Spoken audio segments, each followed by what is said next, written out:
Congress just released huge new evidence. Trump's red wave is surging.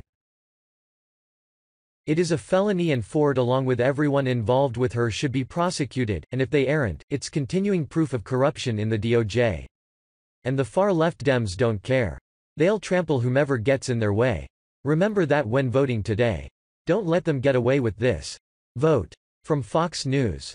Weeks after Justice Brett Kavanaugh's confirmation and the sexual assault allegations against him captured the country's attention, the Senate Judiciary Committee has released a massive report on those accusations that's largely flown under the radar in the run-up to the midterms. But the 414-page document, authored by the Republican majority and released over the weekend, contains a number of key revelations. Among them, the report summarizes a statement from a man who believes he may have been involved in an encounter with Christine Blasey Ford around the time of her claim of sexual misconduct against Kavanaugh. Some of this emerged during the Supreme Court confirmation process, but the report provides more details. Ford was the key witness against Kavanaugh.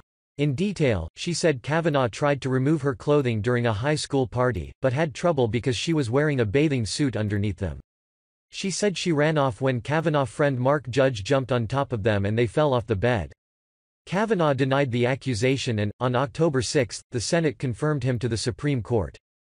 The man who claims he may have had the encounter with Ford was one of 40 people committee investigators interviewed as part of its probe into the sexual allegations against Kavanaugh, which was done alongside the FBI background check that was compiled in a matter of days. Senate Judiciary Committee Chairman Chuck Grassley, R. Iowa, in releasing the report, said there was no credible evidence to support the allegations against Kavanaugh. Ford testified she was 100% positive Kavanaugh assaulted her, rejecting the notion of a case of mistaken identity. But the report gave details from the purported witness claiming exactly that scenario. The man told the investigators that when he was a 19-year-old college student, he had visited Washington over spring break and kissed a girl he believes was Kavanaugh's accuser. He said that the kiss happened in the bedroom of a house which was about a 15 to 20-minute walk from the Van Ness Metro, that Dr. Ford was wearing a swimsuit under her clothing, and that the kissing ended when a friend jumped on them as a joke, the report said. The Van Ness Metro is in northwest D.C. His name was redacted in the report, but investigators interviewed him the day before Ford testified September 27. The report also summarizes statements from another man who said that after graduating high school in Hampton, Virginia, in 1982 he made several trips to D.C. that summer. During one trip, he attended a house party where he kissed and made out with a woman he met who he believes could have been Ford, the report says. The man said that based on old photographs of Justice Kavanaugh he has seen on the news, he believes the two of them share a similar appearance, the report says. His name was also redacted. Although each individual described details that in some respects seemed to fit Dr. Ford's allegations against Justice Kavanaugh, both men described consensual encounters, the report concludes. Ford's attorney did not respond immediately to an email seeking comment. The report also contains these other disclosures. Witness tampering? Committee investigators are in the process of trying to determine if Ford friend Monica McClain, a former FBI employee, tampered with a witness. Several media outlets have reported that the FBI's supplemental report indicated that Leland Kaiser, a friend of Dr. Ford, felt pressure from Dr. Ford's allies to revisit her initial statement to the committee that she did not know Justice Kavanaugh or have any knowledge of the alleged incident, the report says.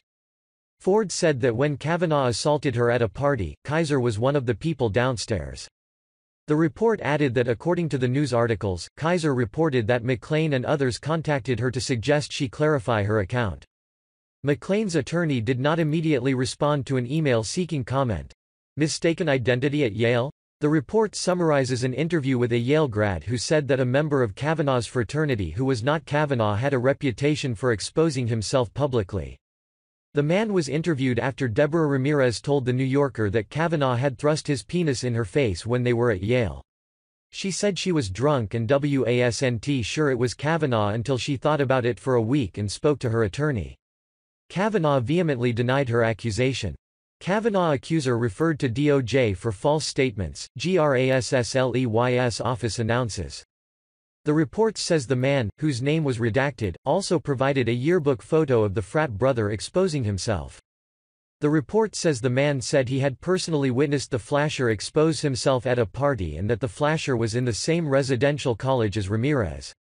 Continue reading.